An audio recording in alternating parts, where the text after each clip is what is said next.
আলাইকুম। আমি মোহাম্মদ রেজাল হলাদার আপনাদের সাথে আসি প্রতি মাসে বাংলাদেশ ও ওয়েস্ট ইন্ডিজের মধ্যকার যে ক্রিকেট তা নিয়ে কিছুটা বিশ্লেষণ করার জন্য। সুপ্রিয় দর্শক, আজকে বাংলাদেশ ও ওয়েস্ট ইন্ডিজের মধ্যকার তিনটি টি-টোয়েন্টি সিরিজের প্রথম টি-টোয়েন্টি অনুষ্ঠিত হয়েছে চট্টগ্রামে, সেটা নিয়ে কিছুটা বিশ্লেষণ করব। সুপ্রিয় দর্শক, প্রথম ওয়েস্ট ইন্ডিজ টসে জিতে ব্যাটিং করার সিদ্ধান্ত নেয়, কিন্তু ওয়েস্ট ইন্ডিজ নির্ধারিত 20 ওভারে 3 উইকেটে 165 রান করতে সক্ষম হয়। আসুন আজকে বাংলাদেশ জেতা ম্যাচটি একদম হাতছাড়া করলো। দেখেন, বাংলাদেশের বোলিংটা কিন্তু দারুণ পারফরমেন্স করেছে। মাত্র 165 রানে আটকে দিয়েছে আপনার ওয়েস্ট ইন্ডিজকে। সেখানে কিন্তু সে রানটা টপকানোর মতো বাংলাদেশের কিন্তু অবস্থায় ছিল, কারণ আপনারা মাত্র বাংলাদেশ কিন্তু 16 রানে হেরেছে। অর্থাৎ তাসকিন রহমানের একটা ছক্কা মারতে গিয়ে কিন্তু লাস্টে তিনি তার পা স্টামে লেগে, তা না হলে হয়তোবা আরো কম সংখ্যক রানে হারতে পারত। সুপ্রিয় দর্শক, আমরা এই ম্যাচ জেতার সম্ভাবনা ছিলাম, কিন্তু ওয়েস্ট ইন্ডিজ জিতেছে যে এই ম্যাচটা সম্পূর্ণ বাংলাদেশের গাফিলতির কারণে ব্যাটসম্যানদের যে ব্যর্থতার পরিচয় দিয়েছে তা সত্যি লজ্জাজনক বলে আমরা দেখেছি এবং স্বীকার করি। সুপ্রিয় দর্শক, আসুন আমরা ওয়েস্ট ইন্ডিজ কে কত রান করলে সেটা নিয়ে আমরা কিছুটা বিস্তারিত আলোচনা করি। ওয়েস্ট ইন্ডিজ নির্ধারিত 20 ওভারে 165 রান 3 উইকেটে। আলিক তিনি 27 বলে 34 রান করেছেন, 4টা 4 একটা ছক্কা মেরেছেন। Strike run rate 125.93। Brando king তিনি 36 বলে 33 রান করেছেন, একটা 4 দুটো ছক্কা মেরেছেন। তিনি তার strike run rate 91.67। Shai Hope তিনি 28 বলে 46 রানের দারুণ একটা ইনিংস খেলেছেন। তিনি একটা 4টা ছক্কা মেরেছেন। তার স্ট্রাইক রান রেট হয়েছে 164.29।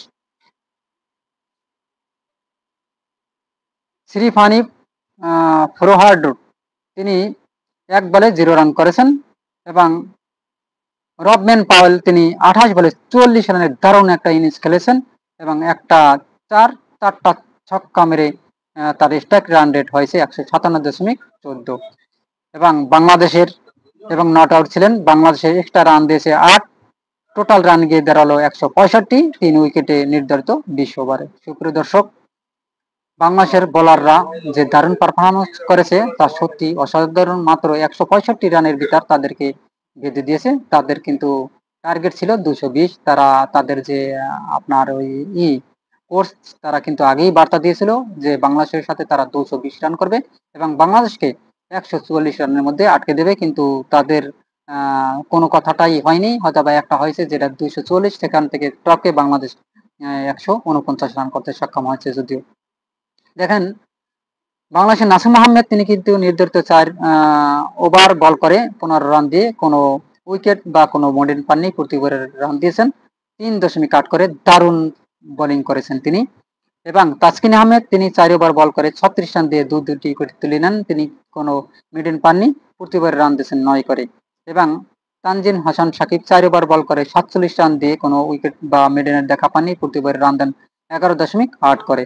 মুস্তাফিজুর রহমান তিনি 4 ওভার বল করে 24 রান দিয়ে কোনো উইকেট বা মিডেনের দেখা পাননি। তিনি প্রতি ওভারে রান দেন 6 করে। রিশাদ হোসেন তিনি 4 ওভার বল করে 40 রান দিয়ে একটি উইকেট দেখা পান। তিনি প্রতি ওভারে রান দিয়েছেন 10 করে। এই ছিল বাংলাদেশের বোলিং যে ইউনিট, তাদের দক্ষতা আপনাদের জানালাম। সবচেয়ে 2টি উইকেট নিয়েছে তাসকিন আহমেদ, একটি নিয়েছেন রিশাদ হোসেন, অর্থাৎ 3টি উইকেটের 2জন ভাগ করে নিয়েছেন। আসলে প্রথম আখিল তিনি 59 রানে আউট হন, এবং তখন ওভার ছিল 8.2 এবং ব্রান্ডো কিং 82 রানে তার দ্বিতীয় উইকেট যান। তখন ওভার ছিল 12.1 এবং সারফার্ড তিনি আবার 82 রানে তার তৃতীয় উইকেটটি পতন হয়। তখন ওভার ছিল 12.2, আর কোনো উইকেট যায়নি। আসলে এই বাংলাদেশের বোলাররা কিন্তু যদিও তাদের ব্যাটিংয়ে কিছুটা হেতু করালেও, কিন্তু লাস্টে গিয়ে যে তানজিম সাকিব যে রান দিয়েছে, সত্যি এই রানগুলো বেশি হয়ে গেছে। দেখেন, 1 ওভারে যদি 24 রান দেওয়া হয়, তাহলে সেটা কিন্তু একটা খুবই বলা বাহুল্য। আসলে এই রানগুলোই ভবিষ্যতে বাংলাদেশকে মানে ভুগিয়েছে বলতে হবে, তা না হলে হয়তো বা তারা 145 করতো এবং বাংলাদেশ ম্যাচটি খুব জেতা ম্যাচটি অর্থাৎ জেতা ম্যাচটি ছিল, যদি এখন হেরে বসেছে। সুপ্রিয় দর্শক, 166 রানের টার্গেটে যখন বাংলাদেশ ব্যাটিংয়ে নামে, তখন তাদের দায়িত্বহীনতার কারণে এই ব্যাটিং বিপর্যয় হয়। দেখেন, যেখানে তারা প্রথমে আগে বলের মুভমেন্ট বুঝবে, তারপর দু একটা বল দেখার পর তারপর মার কাট কাট করবে, বা পিচ থেকে কেমন বোলিং অ্যাকশন গুলো হচ্ছে সেগুলো দেখে তারপর দেখে শিখে দু একটা ছক্কা মারবে। এখন কথা হলো, বাংলাদেশ কিন্তু ডট বল খেলার কারণে বাংলাদেশের ব্যাটিং বিপর্যয়ে আমরা দেখি বারবার। আসলে অর্থাৎ তারা সিঙ্গেল রান নিতে পারছে না। অর্থাৎ বলারকে আপনি যদি বিট করতে চান, অর্থাৎ বলারকে যদি আপনি মানে বিভ্রান্ত করতে চান, তাহলে আপনার বলারের প্রত্যেকটা বলে আপনার রান নিতে হবে। তাহলে প্রত্যেকটা বলে যদি আপনি রান নেন, তাহলে বলার চাপে পড়ে যাবে। আর যদি আপনি প্রত্যেক বলে রান না নিতে পারেন, তাহলে বলাররা কিন্তু রিদম পায়। রিদম ফিরে পেলে অর্থাৎ তারা কিন্তু তাদের বল আরো শক্ত অবস্থানে চলে যায়। সুপ্রিয় দর্শক, বাংলাদেশ এখন বর্তমানের যে কোচ আছেন, ব্যাটিং কোচ, তা সে কি করে তা জানি না। সে কি মাগনা মাগনা বেতন নেবে, নাকি এই বাংলাদেশ বোর্ড থেকে, বিসিবি থেকে? আমার ভাষা আমি কি বলে তাদেরকে ল্যাঙ্গুয়েজ তাকে বলবো তা আমার জানা নেই। তিনি সিঙ্গেলের উপর রান নেওয়ার জন্য প্রশিক্ষণ কেন দিচ্ছে না? দেখেন, বাংলাদেশ কিন্তু সিঙ্গেল রান নিতেই পারছে না। আপনারা দেখবেন, প্রায় 120 বলের ভিতর 50 বল ডট। 50 থেকে 60 বল যদি ডট হয়, তাহলে সে খেলাটা কেমন করে রান বের হয়? এটা আমি বাংলাদেশ কোচের কাছে প্রশ্ন। এখন তিনি কি কোর্সগিরি করবেন না ছেড়ে দিবেন, এখন সেটা তার পর্যায়ে। আমি মনে করি তার জায়গায় এখন আশরাফ আলীকেও আনা উচিত। অর্থাৎ সিঙ্গেল রানের প্রতি বাংলাদেশের মনোযোগী হওয়া উচিত বলে আমি মনে করি। সুপ্রিয় আপনারা কি মনে করেন অবশ্যই কমেন্টে জানাবেন। এবং সুপ্রিয় যদি আমার এই ভিডিওটি ভালো লাগে থাকে, অবশ্যই RS বাংলা নিউজ 24 কে সাবস্ক্রাইব করুন। সুপ্রিয় এবার আসি বাংলাদেশের ব্যাটিং এ কে কি করছে এবং কতটা ব্যর্থতার পরিচয় দিয়েছে তা আপনাদের সাথে শেয়ার করি। সাইফ হাসান 7 বলে 8 রান করেছেন, কোনো 4 মারতে পারেনি, একটা ছক্কা মেরেছেন। অর্থাৎ তার স্ট্রাইক রান রেট হয়েছে 114.29। তানজিব হাসান হাসান তামিম, তিনি 5 বলে 15 রান করেছেন, দুটা 4, একটা ছক্কা মেরেছেন। তার strike run rate 300। Liton Kumar Das, তিনি 8 বলে 5 রান করতে সক্ষম হয়েছেন, একটা 4 মেরেছেন, কোনো ছক্কা মারতে পারেননি। তার স্ট্রাইক রান রেট 62.5। তাহিদ হৃদয়, তিনি 25 বলে 28 রান করেছেন, দুটা 4 মেরেছেন, কোনো ছক্কা মারতে পারেননি। তিনি তার strike run rate 112। Shamim Hossain Patwari, তিনি 4 বলে 1 রান করেছেন, তার strike run rate 25। Nurul Hasan Sohan, তিনি 10 বলে 5 রান করেছেন, তার স্ট্রাইক রান রেট হয়েছে 50। তারপর তানজিম হাসান সাকিব দারুণ একটা ইনিংস খেলেছেন, 27 বলে 33 রান করেছেন, তিনটা 4 ও একটা ছক্কা মেরেছেন, তার স্ট্রাইক রান রেট 122। এরকমের আর 2 একজন প্লেয়ার খেললেই হয়তো বা বাংলাদেশটা ম্যাচ কিন্তু জিতে নিতে পারতো। সুপ্রিয় দর্শক, যেগুলো হয়নি, নাসিম আহমেদ 13 বলে 20 রান খেলেছেন, দারুণ একটা ইনিংস খেলেছেন, 3 বলে তিনটা 4 ও একটা ছক্কা মেরেছেন, অর্থাৎ 153.85 স্ট্রাইক রেটে তিনি রান করেছেন। রিশাদ হোসেন 3 বলে 6 রান করেছেন এবং একটা 4 মেরেছেন, তার strike run rate 200। Taskin Ahmed, তিনি 8 বলে 10 রান করেছেন, একটা 4 মেরেছেন এবং একটা 6 ছক্কা মেরেছেন, যদিও সেই বলটায় তার পা স্টামে লেগে আউট হয়ে যায়। তিনি 125 স্ট্রাইক রেটে রান করেছেন। মুস্তাফিজুর রহমান 8 বলে 11 রান করেছেন, একটা 4 এবং কোনো ছক্কা মারতে পারেননি। তিনি 137.5 স্ট্রাইক রেটে রান করেছেন, এক্সট্রা রানের শেষে 7। টোটাল রান হলো 149। সব কয়টি উইকেট হারিয়ে 19.4 বলে। সুপ্রিয় দর্শক, এই ছিল বাংলাদেশের ব্যাটিং ব্যর্থতার। আপনারা দেখেন লিটন দাস কিভাবে খেললো, সাইফ হাসান কিভাবে খেললো, এবং এই যে শামীম হোসেন পাটোয়ারি বা নুরুল হাসান সোহানরা এরা কি খেললো, আমার ভাষা এবং বোধগম্য নেই।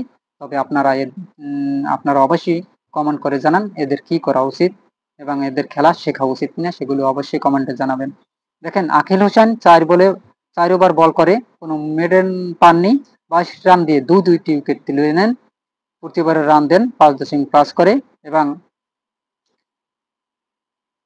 সিআইস, তিনি 4 ওভার বল করে, জয়দেব সিআইস, তিনি 4 ওভার বল করে 32 রান দিয়ে কোনো মেডেন পাননি, 3টি উইকেট তুলে নেন, তিনি প্রতি ওভারে রান দেন 8 করে। তারপর হচ্ছে ফেরি পেরি, তিনি 4 ওভার বল করে 33 রান দিয়ে একটা উইকেট তুলে নেন, তিনি প্রতি ওভারে রান দেন 8.2 করে। তারপর জেসন হোল্ডার, তিনি 4 ওভার বল করে 31 রান দিয়ে তিনটি উইকেট তুলে নেন, তিনি প্রতি ওভারে রান দেন 7.8 করে। এবং আহ, রামান রামারিও তিনি 3.4 ওভার বল করে 29 রান দিয়ে একটি উইকেট তুলে নেন। তিনি প্রতি ওভারে রান দেন 7.9 করে। এই যখন অবস্থা, তখন দেখেন তানজিদ হাসান তামিম তিনি 16 রান করে আউট হন। তখন ওভার ছিল 1.2 বল, অর্থাৎ 2 ওভার খেলারও তাদের ক্ষমতা থাকে না। লিটন কুমার দাস যখন আউট হন তখন রান ছিল 29, তখন ওভার ছিল 2.5। দেখেন কতটা ব্যর্থতার পর্যায়ে দিয়েছে লিটন কুমার দাস। এবং সাইফ হাসান তিনি যখন আউট হন তখন 38 রান ছিল, তখন ওভার ছিল 4.2। শামীম হোসেন পাটোয়ারি যখন 41 রান ছিল তখন তিনি আউট হন 4 উইকেট, তখন ওভার ছিল 5.3। এই অর্থাৎ 5 ওভারের মধ্যে যেহেতু 4টা উইকেট চলে গেছে, তাহলে সে খেলা কিভাবে ভাই আগাবে? আপনাদের কাছে প্রশ্ন, অবশ্যই কমেন্টের মাধ্যমে লিখবেন। নুরুল হাসান শন 57 রানে তার পঞ্চম উইকেটটি চলে যায়, তখন ওভার ছিল 8.3। এবং তাহিদ হৃদয় 77 রানে আউট হয়, তখন 6 উইকেট যায়, তখন ওভার ছিল 11.6। তানজিদ হাসান সাকিব এই একটা জুটি করে, তিনি বড় একটা মোটামুটি জুটি করে 117 রানে, তখন তার সপ্তম উইকেটটি চলে যায় এবং তখন ওভার ছিল 15.5। নাসুম আহমেদ 123 রানে অষ্টম উইকেট যায়, তখন ওভার ছিল 16.4। রিশাদ হোসেন 129 রানে নবম উইকেট যায়, তখন ওভার ছিল 17.3।